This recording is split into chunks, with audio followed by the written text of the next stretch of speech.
آج آپ سے وہی بات کرنے لگا ہوں جو آپ 2 کلاس سے سنتے آ رہے ہیں. صفائی نفس ایمان ہے. مگر آپ نے اس کو ذرا غور سے سننا ہے کہ یہ بڑی قیمتی بات ہے جو میں آج آپ سے کروں گا. صفائی 3 قسم کی ہے. ایک ہماری ہوتی ہے جسمانی صفائی، جیسے ہم نہاتے ہیں، برش کرتے ہیں، صاف کپڑے پہنتے ہیں. اس کا تعلق ہے ہماری صحت کے ساتھ اور یہ ضمانت ہے تندرستی کی. ایک ہے روحانی صفائی، جیسے ہم اپنے دماغ کو صاف رکھتے ہیں، وضو کرتے ہیں، قرآن پڑھتے ہیں، سیدھے راستے پہ چلنے کا عہد کرتے ہیں، تو یہ آپ کی آخرت میں کامیابی کی ضمانت ہے. ایک ہے معاشرتی صفائی، جیسے آپ اپنا گھر صاف کرتے ہیں، اپنا محلہ صاف کرتے ہیں، اپنا شہر صاف کرتے ہیں، تو پاکستان پورا صاف ہو جاتا ہے. ابھی میں 2-3 چیزوں آپ سے باتیں اور کروں گا کہ آپ کا کالج، اگر آپ کا کالج گندا ہو، وہاں کوڑا کچرا کرکٹ ہو، وہاں صفائی کا نظام ٹھیک نہ ہو، تو مجھے بتائیں کہ جو کالج میں لوگ آئیں گے وہ کیا کہیں گے کہ یار یہ کالج پڑھائی تو اچھی ہے، اسٹڈی تو اچھی ہے، مگر یہاں یہ گندگی بہت ہے. اسی طرح ہی آپ محلے میں آ جائیں، گھر میں آ جائیں، آپ کا گھر کے لوگ پڑھے لکھے ہیں، صاف ستھرے ہیں، مگر آپ کا گھر گندا ہے، تو مجھے بتائیں ہماری جو بیٹیاں ہیں، ہمارے جو بیٹے ہیں، ان کے جو رشتے دیکھنے آئیں گے وہ کہیں گے لوگ تو اچھے ہیں یار، لوگ تو پڑھے لکھے ہیں، مگر یہ محلہ بڑا گندا ہے، وہ بھی ہم سے دور ہو جائیں گے. سیم سٹی کی بھی یہی بات ہے. مجھے بتائیں جب ہمارا گھر گندا ہو، ہمارا شہر گندا ہو، تو یہاں کوئی نہیں آ سکتا. تو پاکستان کی کیا پوزیشن ہوگی؟ کیا پاکستان میں انویسٹر آئیں گے؟ کیا پاکستان میں سرمایہ داری ہوگی؟ کیا پاکستان میں ترقی ہوگی؟ اس کا بیسک جو کنسپٹ ہے وہ صفائی کا، یہ فلسفہ اسلام نے دیا ہے ہمیں. برٹش امریکہ جیسے گندے ملک تھے وہاں بھی یہی حال تھا، مگر جب انہوں نے اسٹڈی کی، دیکھا کہ کون سی ایسی چیز ہے جو ہمیں آگے لے کے جا سکتی ہے، ترقی کی طرف لے کے جا سکتی ہے، تو انہوں نے دیکھا کہ یہ صفائی کا نظام ہے. اب وہی 3 چیزیں جو میں نے آپ سے پہلے کہی ہیں، یہ کہ نیت آپ کی ٹھیک ہے، آپ خود صاف ستھرے ہیں، آپ کا ملک صاف ہے، تو وہاں دنیا کی ہر چیز آ جاتی ہے. اب مثال کے طور پہ ہم کسی پارک میں جاتے ہیں، وہاں ہم چپس کھاتے ہیں، چائے پیتے ہیں، بوتل پیتے ہیں، اور ہم چیز وہیں پھینک دیتے ہیں. ہم یہ نہیں کرتے کہ پاس بالکل لکھا ہوتا ہے کہ مجھے یوز کریں، ڈسٹ بین بڑی ہوتی ہے، ہم اسے استعمال نہیں کرتے. ہم چھوٹے چھوٹے کام کرنے ہیں پاکستان کی ترقی کے لیے، اپنی خوبصورتی کے لیے.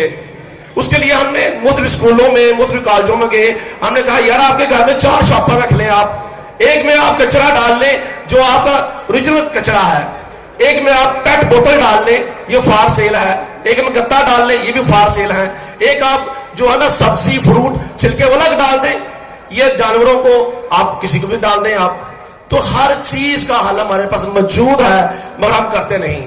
امریکن امبیسڈر نے پیچھے کیا دیکھا، آپ نے دیکھا ہوگا، میں جہاں کچرا ہوتا تھا نا اس پہ کھڑا ہو جاتا تھا، اس پہ کھڑا ہو کے میں ویڈیو میسج بناتا تھا. تو میں نے انتظامیہ کو کسی بھی شہر کی جگانے کی کوشش کی کہ یہ آپ کی ذمہ داری ہے، یہ اسے صاف کریں. تو میں میل لیپ ٹاپ پہ دکھاتا، آپ کو میل آئی. تو اسی طرح جرمن کا سفیر اپنے آفس سے باہر نکلا تو اسلام آباد میں آیا، اس نے دیکھا ایک جگہ پہ کچرے کا ڈھیر تھا، مجھے سیم ویسے ہی ویڈیو بنایا اور اس نے اسلام آباد کے انتظامیہ کو کہہ دیا یہ کیا ہے. چونکہ وہ سفیر تھا، 1 منٹ میں صفائی ہو گئی. اس نے میل کی عام لوگ پارٹی کو، ALP کو، اس نے پوچھا کہ یار آپ کی بھی جو جہاں آپ ویڈیو بناتے ہیں وہ صفائی ہو جاتی ہے؟ یقین کیجئے گا کہ میں سمجھتا ہوں کہ یہ بہت بڑا پیغام ہے. اگر اپنا حصے کا ہم ادا کریں، اپنے حصے کے ہم کوشش کریں، تو پاکستان جو ہے نا وہ صاف ستھرا، ترقی یافتہ، پورا من ہو سکتا ہے.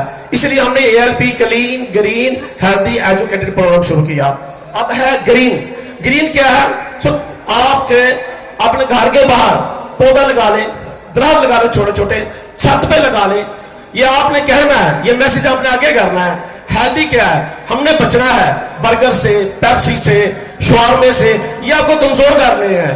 ہم نے نیچرل غذا لینی ہے، دودھ، دہی، لسی، مکھن، ملائی. اگر آپ پہلوانوں کے شہر میں رہتے ہیں بھائی، ہماری عزت کا سوال ہے، آپ کا تندرست ہونا، اسٹوڈنٹ کا ایکٹیو ہونا اور دنیا کے ساتھ مقابلہ کرنا. یہ ہیلتھی آپ کی ہونا بہت ضروری ہے کہ آپ فٹ ہو. چوتھا ہمارا میسج جو ہے وہ ہے پڑھا لکھا پاکستان. چونکہ آپ میں سے ہی سب ہیرو بیٹھے ہیں. آپ اس وقت سامنے سپیریئر کے ہیرو ہیں. آپ ہیرو ہیں سپیریئر کے نا؟ ذرا زور سے کہ ہیرو. تو ساری ہیرو جو ہے نا وہ بیسک آپ ہی لیڈر ہیں. لیڈرشپ آپ میں موجود ہے. سر میں سلیم مغل صاحب جانتے ہوں گے جان میکسویل وہ ہے جس نے لیڈرشپ پہ کئی بکس لکھی اور کئی سال اس نے لیکچر دیے. اس نے کہا میں 3 لفظوں میں اپنی بڑی زندگی کا میں آپ کو بتاتا ہوں نچوڑ کیا ہے. ایک تو کہا لیڈرشپ لیڈر کو لے کے چلنے والا. دوسرا کہا نیت جس کی نیت ٹھیک ہے. تیسرا کریکٹر کردار. یعنی کہ 3 لفظوں میں یہ تو ہمیں نبی کریم صلی اللہ علیہ وسلم نے کئی سال پہلے کر کے دکھا دیا. اس کا مطلب ہم ٹریک سے ہٹ گئے ہیں. ہمیں صرف قرآن کو ترجمے سے پڑھنا ہے. ہمیں آپ صلی اللہ علیہ وسلم کی سیرت کو سمجھنا ہے. ہمیں اقبال کو سمجھنا ہے, اس کی فکر کو سمجھنا ہے, اس کی خودی کو سمجھنا ہے. آپ دنیا کی بہترین قوم بن جائیں گے مگر یہ تب ہوگا جب آپ کریں گے. آج آپ وعدہ کرتے ہیں کہ آپ سپیریئر کے پلیٹ فارم سے اپنا نام پیدا کریں گے. کیا خیال ہے؟ جو چاہتا ہے آپ کھڑا کریں کہ ہم سپیریئر کے پلیٹ فارم سے انشاءاللہ تعالیٰ بتائیں گے دنیا کو جب باہر نکلیں گے اس کالج سے یونیورسٹی سے. انشاءاللہ تعالیٰ آپ میں ہی سائنسدان ہے, آپ میں ہی قائد اعظم ہے, آپ میں ہی علامہ اقبال ہے, آپ میں ہی سر سید پیدا ہونے ہیں. وہ قائد اعظم نے کہا کوئی نہیں قائد آئے گا مگر آپ نے ہمت جرأت اور اپنے حصے کا صرف کام کرنا ہے. وہ یہی ہے جو میں آج کو آپ کو پیغام دے رہا ہوں.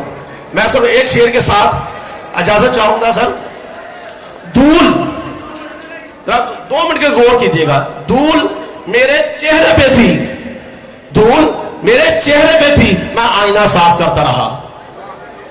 یعنی کہ ہم نے آئینہ صاف نہیں کرنا, ہم نے اپنا چہرہ صاف کرنا ہے. جو لوگ ہمیں دیکھ رہے ہیں, جو لوگ ہمیں سن رہے ہیں, انہیں بتانا ہے کہ ہم مضبوط قوم ہیں, ہم خوبصورت قوم ہیں, ہم پرامن قوم ہیں. بہت شکریہ.